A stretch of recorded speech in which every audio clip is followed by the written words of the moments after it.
Yesus to Tuhanku siho kepawon ibana doha posaki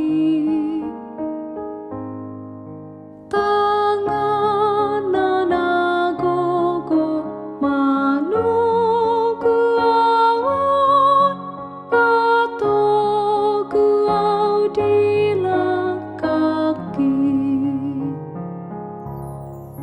Tuhanku tok-tok sumari honawon martua sonang tondiko Holong irana pahe sarawo mardame tok-tok rohako mardame tok-tok rohako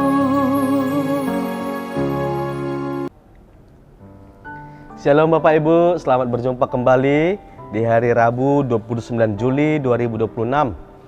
Bapak Ibu, sebelum kita mendengarkan firman Tuhan, kita bersatu di dalam doa.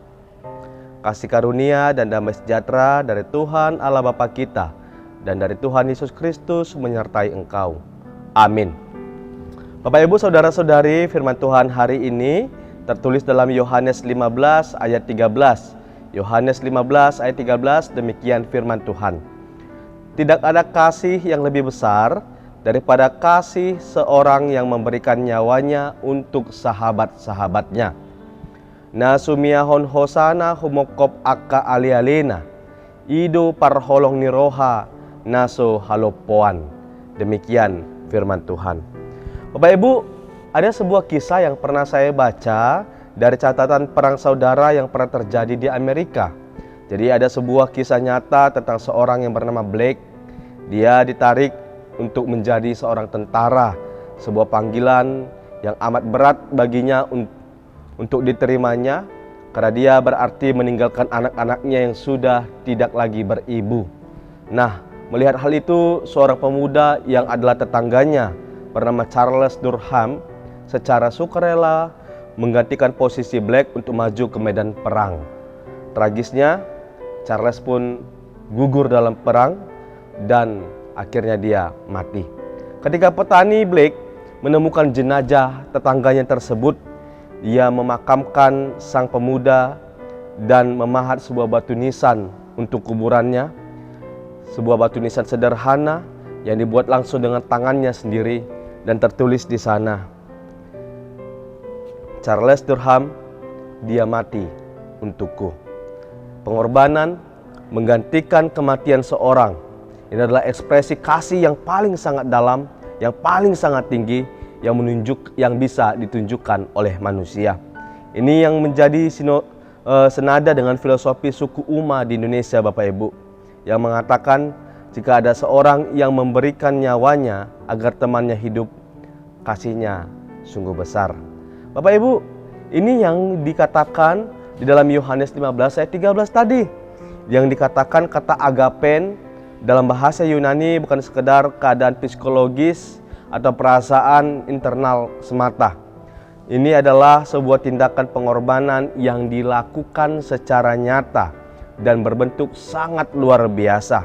Kematian Yesus bukan sesuatu yang nggak sengaja terjadi dan kemudian menjadi sebuah sejarah, bukan, melainkan sebuah kehendak yang memang sengaja dirancang, disusun secara aktif sehingga ia diserahkan demi sahabat-sahabatnya. Yesus Kristus menyerahkan dirinya untuk sahabat-sahabatnya. Itu makanya ketika kita mendengar topik minggu dalam khotbah-khotbah kita pada minggu ini, semua janji Tuhan dipenuhi Janji keselamatan yang sejak pada perjanjian lama terus-menerus disuarakan oleh Allah bukan hanya dipenuhi dengan sekedar kata-kata atau nubuatan-nubuatan yang disampaikan oleh para nabi, tetapi janji tersebut benar-benar digenapi dengan sungguh, dengan penderitaan secara fisik yang nyata dan menyerahkan nyawanya melalui Yesus Kristus. Kasih itu terpenuhi secara tuntas dan lunas di kayu salib. Nah, pada dunia kuno Bapak Ibu, persahabatan memiliki idealisme yang sangat tinggi. Seorang teman sejati selalu berusaha membuat temannya merasa sukacita dan memiliki damai sejahtera. Bahkan mereka sampai rela menyerahkan nyawanya, mempertahankan nyawa sang temannya sendiri. Nah, itu yang dilakukan oleh Yesus sebenarnya Bapak Ibu. Dia melakukan sesuatu yang jauh lebih besar daripada sekedar mempertaruhkan nyawanya, tetapi Yesus benar-benar mencari, mengubah, memulihkan status budak, status musuh menjadi temannya, menjadi sahabat-sahabatnya. Dia menaikkan derajat murid-muridnya yang adalah harusnya hamba atau murid juga menjadi sahabat-sahabatnya. Ini yang dikatakan bahwa Tuhan benar-benar memulihkan kita. Ini yang menjadi panggilan kita saat hari ini Bapak Ibu. Melalui Yesus Kristus kita dipanggil untuk menjadi sahabat satu sama lain dalam komunitas gereja kita.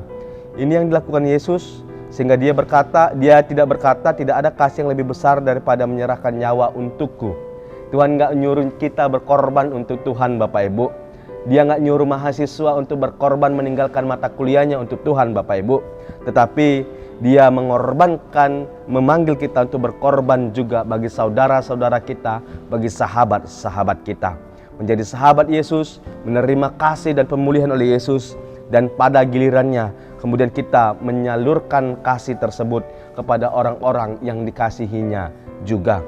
Ini makanya mengorbankan nyawa bagi sahabat pada masa kini, ini bisa berarti kerelaan hati untuk mengorbankan ego, waktu, uang kita, harta kita, bahkan kenyamanan kita demi mengangkat beban sesama jemaat. Jadi yang dikatakan ringan sama dijinjing, berat sama dipikul, nggak sendiri-sendiri dimaksudkan di sana. Jika kita menyadari bahwa Yesus benar-benar adalah pokok anggur, dia telah menyerahkan nyawanya, maka kewajiban kita adalah sebagai ranting dan carangnya adalah merawat satu sama lain untuk saling bertahan hidup yang saling meneguhkan.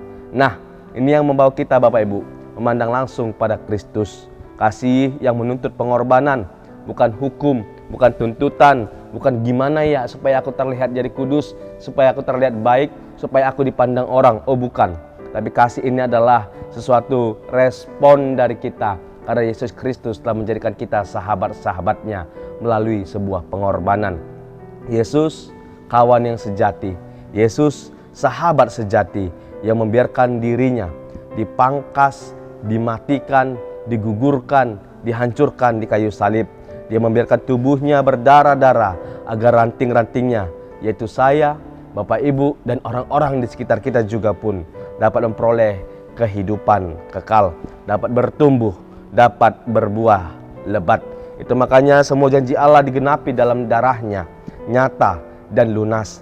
Ketika dunia menawarkan cinta yang transaksional, kau kasih apa, aku bisa kasih apa, maka cinta yang bersyarat tersebut digantikan dan ditutupi oleh Yesus Kristus yang membentangkan tangannya di kayu salib. Inilah kasih yang nyata dan indah itu. Maka Bapak Ibu, hiduplah dalam kasih Kristus, jadilah sahabat bagi sesama, dan biarkan dunia melihat wajah Kristus melalui kehidupan kita, melalui kehidupan Bapak Ibu dalam pekerjaan, perjalanan, aktivitas Bapak Ibu pada satu hari ini. Kiranya Tuhan memberkati kita. Amin. Kita bersatu dalam doa. Ya Tuhan Allah Bapa kami yang bertahta di surga, Engkau telah memberikan bagi kami Yesus Kristus sebagai pokok anggur. Maka biarlah Tuhan, kami adalah carangnya, kami adalah ranting-rantingnya yang berbuahkan buah lebat Tuhan, karena telah menerima kehidupan dari pokok anggur tersebut untuk berbuahkan buah manis yang layak untuk saudara-saudara kami, untuk sahabat-sahabat kami, karena Yesus Kristus telah menjadikan sahabat. Pakai dan izinkan kami Tuhan menjadi alatmu, menjadi wajahmu, menjadi ranting-rantingmu untuk berbuah kebaikan bagi aktivitas kami hari ini, kepada saudara kami, kepada orang yang kami jumpai, bahkan kepada orang-orang yang kami tidak sukai, agar melaluinya Tuhan semua orang melihat dan merasakan betapa Yesus adalah penggenapan janji atas keselamatan yang telah Allah berikan. Layakkan, pakai, dan limpahkan kami terlebih dahulu dengan kebaikan-kebaikan-Mu, agar kami benar-benar menjadi alat-Mu. Melalui Yesus Kristus dan persekutuan Roh Kudus kami berdoa. Amin. Shalom Bapak Ibu, selamat beraktivitas. Horas.